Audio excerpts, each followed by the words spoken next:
For more than 15 years, Lionel Messi and Cristiano Ronaldo battled for football immortality. Ballon d'Ors, Champions League, World Cup dreams.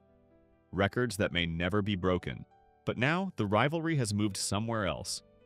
Not the pitch, the boardroom. Because while fans still argue about who is the greatest footballer of all time, there is another question that may matter even more after retirement. Who built the better business empire? Not who has more money today. Not who has the bigger contract. Not who has more Instagram followers. The real question is this: who built the empire that can last when the goals stop? Cristiano Ronaldo built one of the most powerful personal brands in sports history. CR7 is not just a nickname anymore, it is a business identity. Hotels, gyms, fragrance, fashion, hair clinics, media, fitness, luxury partnerships, and a massive Saudi contract that made him one of the highest paid athletes on earth. Messi's empire looks different. It is quieter, less flashy, less visible on the surface. But underneath, Messi has been building around real estate, boutique hotels, sports tech investing, media, Inter Miami, Adidas, Apple, and the explosive growth of soccer in America. So today we are not asking who is richer. That is too simple, and we are asking who built the more durable empire after football. To make this fair, we need 5 categories. Number 1, cash flow. Who is making the most money right now? Number 2, brand power. Whose name can sell products without explanation? Number 3, ownership. Who owns assets that can grow over time? Number 4, distribution. Who has direct access to the audience? And number 5, durability. Whose empire survives better when they no longer play football? Because a salary is not an empire. A sponsorship is not always an empire. An empire is what keeps working when you are no longer scoring, no longer training every day, and no longer playing in front of 80,000 people. That is the difference between being paid like a superstar and building like an owner. Let's start with Cristiano Ronaldo. Ronaldo may be the greatest example in football history of turning a personal name into a global consumer brand. CR7 is simple. It is sharp, it is easy to remember, and it connects directly to his image. Discipline, fitness, luxury, confidence, perfection, and ambition. That is why Ronaldo's businesses make sense. A hotel with Ronaldo's name? That fits. A gym with Ronaldo's name? That fits. Fragrance? Fashion? Fitness? Hair clinics? Luxury watches? Media? That all fits the CR7 identity. Ronaldo's business empire is not random. It is built around one idea. People want to buy into the Cristiano Ronaldo lifestyle. With Pastana CR7 Hotels, Ronaldo partnered with a real hospitality group instead of trying to run hotels alone. That gives him brand presence in the hospitality world while relying on operators who understand the business. With CR7 Fitness, the connection is obvious. Ronaldo is one of the most physically disciplined athletes in history. Fitness is not just a product category for him. It is part of his mythology. With Insparia and other health-related ventures, Ronaldo is expanding into personal care and appearance, another area closely tied to celebrity, confidence, and self-image. And then there is the biggest Ronaldo advantage of all: distribution. Ronaldo does not need a TV network to reach fans. He is the network. When Ronaldo posts, the world reacts. When he launches a YouTube channel, millions subscribe almost instantly. When he wears something, promotes something, or announces something, he has direct access to one of the largest audiences any human being has ever built. That is not just fame. That is leverage. In business, distribution is power, and Ronaldo has more direct distribution than almost any athlete alive. Ronaldo's biggest strength is that his empire is easy to understand. CR7 means Ronaldo. Ronaldo means excellence, fitness, luxury, and winning.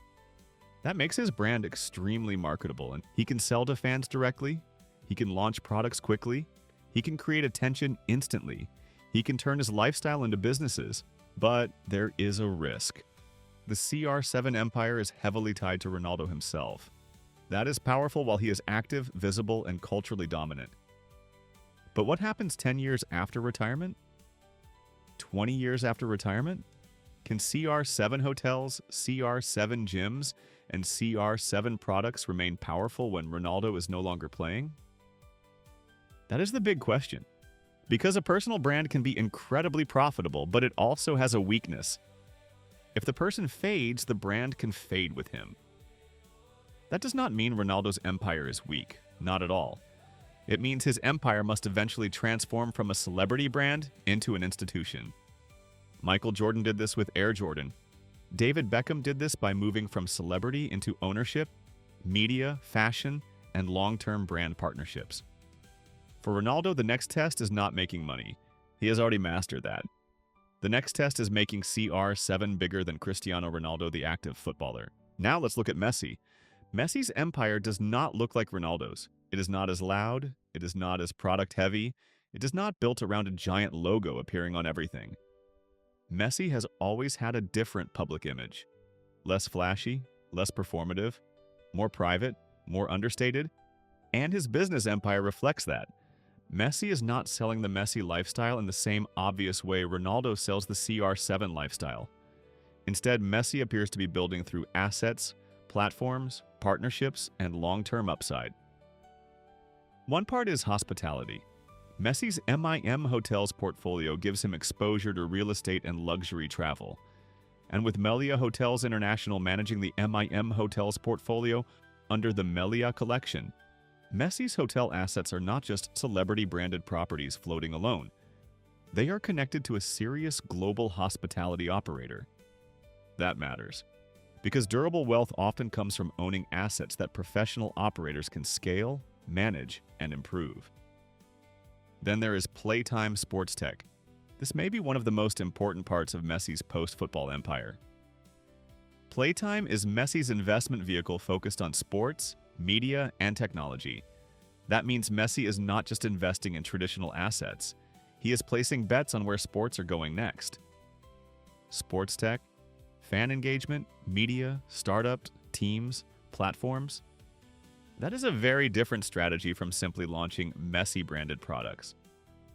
It is less visible today, but it could be more powerful tomorrow. But the biggest Messi business move may be Inter Miami. When Messi came to Major League Soccer, it was not just a transfer, it was a business event. This was not simply a player joining a club. This was Messi entering the American sports market at the perfect time. Before the 2026 World Cup, during the rise of streaming, with Apple pushing MLS globally, Adidas behind him, and Inter Miami becoming one of the most recognizable soccer clubs in the United States. That is what makes the Messi move so interesting. Ronaldo's Saudi deal is massive income. Messi's Miami deal is different. It gives him money, yes, but it also gives him something more strategic. Upside. Upside in MLS growth. Upside in Inter Miami's global brand. Upside in Apple's soccer distribution. Upside in Adidas merchandise. Upside in American soccer before and after the World Cup. This is why Messi's business empire may be more durable than it looks. He is not just attaching his name to products. He is attaching himself to ecosystems. And ecosystems can grow even when the player stops playing. Messi's strength is subtle. He does not need to be the loudest person in the room. His brand is trust, genius, humility, family, loyalty, and greatness. That makes him extremely attractive to global brands. But Messi's empire also has weaknesses. First, it is less visible. The average fan can name CR7 products faster than Messi's investment portfolio. Second, Messi does not control distribution the way Ronaldo does. Ronaldo can speak directly to hundreds of millions of followers in a more aggressive, media-savvy way. Messi has enormous reach, but Ronaldo is more naturally built for direct-to-consumer attention. Third, Messi's empire depends more on partners. Apple, Adidas, MLS, Inter Miami, Melia, startup operators. That can be a strength because serious partners bring infrastructure. But it also means Messi's empire is less personally controlled than Ronaldo's. So Messi's business model may be more durable, but it is also less obvious. Ronaldo's empire shouts. Messi's empire compounds. So who wins each category? Cash flow right now? Ronaldo. His Saudi contract, sponsorships, and business machine put him at the top of global athlete earnings. Brand power? This is close, but Ronaldo wins as a commercial identity. CR7 is one of the clearest athlete brands ever created. Distribution? Ronaldo again. His social media reach is almost impossible to match. He does not just have fans, he has a global broadcasting system in his pocket. Ownership? This is where Messi starts fighting back. Hotels, real estate, Inter Miami upside, sports tech investing, media and startup exposure. Ronaldo owns and partners too, but Messi's portfolio feels more asset-based and less dependent on selling CR7 products. Durability? This is the hardest category. Ronaldo's empire is bigger and louder today, but Messi's may be better positioned for long-term compounding.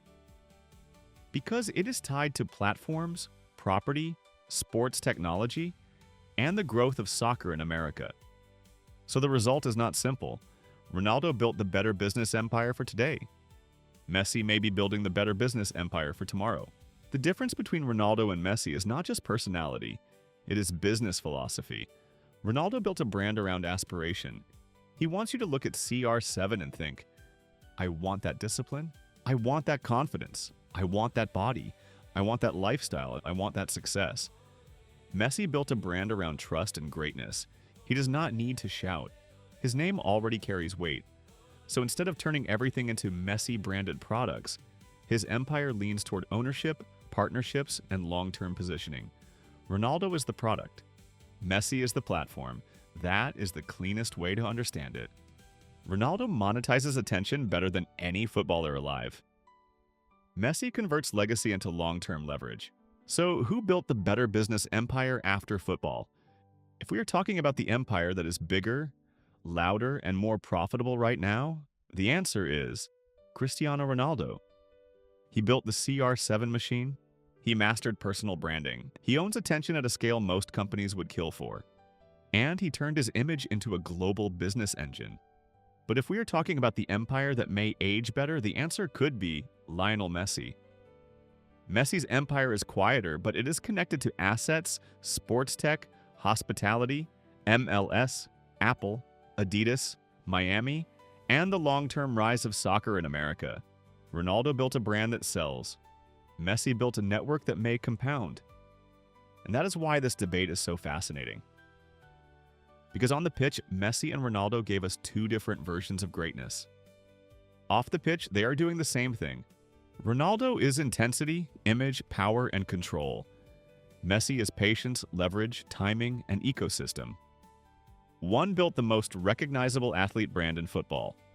The other may have positioned himself inside the future of the sport. So here's the verdict. Cristiano Ronaldo built the stronger business empire today. Lionel Messi may have built the more durable empire for life after football. But the real winner may not be decided yet. Because the next 10 years will tell us whether CR7 becomes football's version of Air Jordan, or whether Messi's quiet bets on teams, tech, hotels, media, and American soccer become the smarter empire. So now I want to ask you, when the goals stop, who wins the business game? Messi or Ronaldo? Drop your answer in the comments. And if you enjoyed this breakdown, subscribe for more stories about football, money, power, and the business behind the beautiful game.